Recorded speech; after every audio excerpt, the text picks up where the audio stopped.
Hello everyone, आज हम बात करेंगे डीबीएस इन पार्किंसन डिजीज के बारे में। पार्किंसन डिजीज का एक बहुत अच्छा ट्रीटमेंट ऑप्शन होता है डीबीएस या deep brain stimulation surgery. Parkinson disease ये एक अबनॉर्मल मूवमेंट डिसऑर्डर है। ये एक डिजेनरेटिव बीमारी जिसमें ब्रेन के अंदर डोपामिन प्रोड्यूस करने वाले सेल्स होते हैं वो धीरे धीरे नष्ट होते जाते हैं। डोपामिन की कमी होती है तो पेशेंट को धीरे धीरे सिम्टम्स दिखने शुरू होते हैं। इसमें बहुत पहला सिम्टम होता है जो आपने बहुत अक्सर पार्किंसन के पेशेंट्स में देखा होगा, ट्रेमर्स। पार्किंसन के पेशेंट को बैठे बैठे ही हाथ में कंपन या ट्रेमर स्टार्ट हो जाती है। दूसरे सिम्टम्स पेशेंट के होते हैं स्लोनेस, उनको सारी एक्टिविटी करने में टाइम लगता है, या फिर रिजिडिटी, उनके हाथ पैर थोड़े टाइट होने लगते हैं। जैसे ही साल बीतते जाते हैं उनको एक टिपिकल पार्किंसन पोस्चर होता है। ये मरीज ठीक से नॉर्मल अपनी रोजिंदा एक्टिविटी जैसे कि उठना, बैठना, खाना खाना, हाथ से लिखना, कहीं चल के जाना, ये सारी चीजों करने में बहुत मुश्किल आती है और इसमें बहुत सारा टाइम लगता है। पार्किंसन डिजीज की ट्रीटमेंट क्या होती है?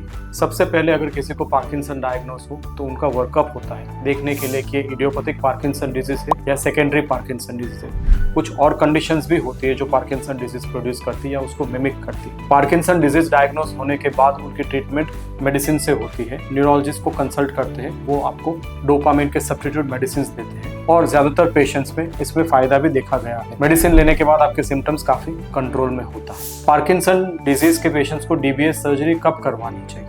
ज्यादातर पेशेंट्स को 2-3 या कई बार 4-5 साल के बाद मेडिसिन का असर कम होने लगता है। इसको हम बोलते हैं ऑन पीरियड और ऑफ पीरियड। अगर पेशेंट हर 6 घंटे में मेडिसिन लेता है तो स्टार्टिंग में उसको 6 घंटे तक मेडिसिन का असर रहता है, बट जैसे ही उसको 2-3 साल निकल जाते हैं फिर वो मेडिसिन का असर कम होता है। तो 2 मेडिसिन के बीच में 5 घंटे तक तो असर रहता है, पर 1 घंटे उसको सिम्टम्स चालू रहते हैं। फिर वो ऑफ पीरियड है, वो बढ़ता जाता है और पेशेंट को मेडिसिन की असर बहुत कम समय तक फायदा रहता है। तो जब आपकी मेडिसिन की असर कम होनी स्टार्ट हो जाए वो मोस्ट आइडियल टाइम है कि आपको डीबीएस सर्जरी के बारे में सोचना चाहिए, उसको कंसिडरेशन करना चाहिए। क्या डीबीएस सर्जरी उसका एक ट्रीटमेंट ऑल्टरनेटिव है? जी नहीं। डीबीएस और मेडिसिन दोनों अलग पद्धति से काम करते हैं, ये मेडिसिन का ऑल्टरनेटिव नहीं। पेशेंट को डीबीएस सर्जरी से हम पेशेंट के जो मोटर सर्किट्स है उनको कंट्रोल करते हैं। जहाँ पे डोपामिन की नहीं होने की आड़ असर होती है वो सर्किट्स को हम मॉड्यूलेट करते हैं। इसके कारण उनके सिम्टम्स में इंप्रूवमेंट होती है। ऐसे पेशेंट्स को डीबीएस सर्जरी के बाद मेडिसिन की रिक्वायरमेंट्स कम होती है। कई पेशेंट्स को मेडिसिन की रिक्वायरमेंट 0 भी हो जाती है, पर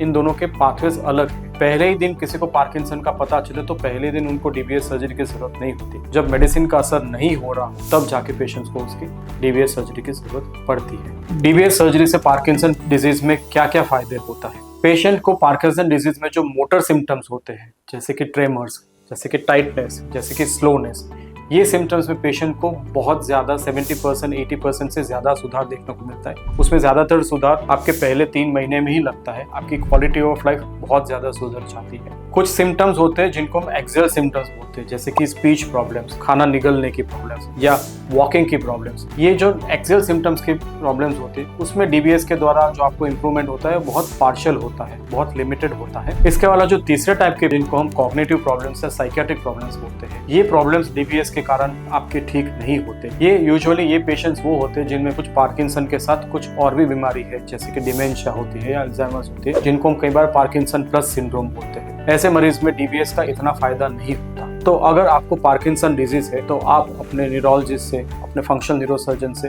डिस्कस कराएं। अगर आपको पहला ही 1 साल ही हुआ है तो भी आपको एक दिमाग में रखना है, आप पहले से डिस्कस करें कि मैं कब डीबीएस के लिए योग्य होऊंगा। अगर आपकी एज, आप वर्किंग ईयर्स में है, अगर आपकी एज 40 साल के आसपास है, जब आपके एक्टिव प्रोडक्टिव ईयर्स बहुत सारे बचे हैं, ऐसे पेशेंट्स को काफी जल्दी डीबीएस का ऑप्शन लेना चाहिए, क्योंकि आप जितने साल मेडिसिन की असर कम होने में वेस्ट करोगे उतनी आपकी प्रोडक्टिविटी भी आपकी लिमिट हो जाती है। आपकी सोशल लाइफ, आपकी प्रोफेशनल लाइफ, आपकी इकोनॉमिक लाइफ और आपकी इमोशनल हेल्थ पे भी उसका बहुत असर होता है। तो अगर आपने यंग एज में डीबीएस सर्जरी करवाई है, आप इतने साल बहुत अच्छे प्रोडक्टिव लाइफ के साथ बिना सिम्टम्स के मिनिमम मेडिसिन के साथ आप जी सकते हो और आप अपने डिजीज के प्रोग्रेशन को भी अटका सकते हो, स्लो कर सकते हो। क्या डीबीएस सर्जरी के साइड इफेक्ट्स भी होते हैं? डीबीएस सर्जरी में जो सर्जरी का रिस्क है वो कोई भी आम सर्जरी से भी कम है, जिसमें सिग्निफिकेंट लाइफ रिस्क बहुत नहीं के बराबर होता है। ये सर्जरी बहुत कंट्रोल्ड एनवायरनमेंट में होती है, जिसमें हम सारी चीजों का ध्यान रखते हैं कि पेशेंट को कोई साइड इफेक्ट्स ना हो। डीबीएस सर्जरी के बाद जो सिम्टम्स कंट्रोल करने की पद्धति होती है उसको डीबीएस प्रोग्रामिंग बोलते हैं। इसकी बात हम कोई और वीडियो में करेंगे। पर डीबीएस प्रोग्रामिंग के द्वारा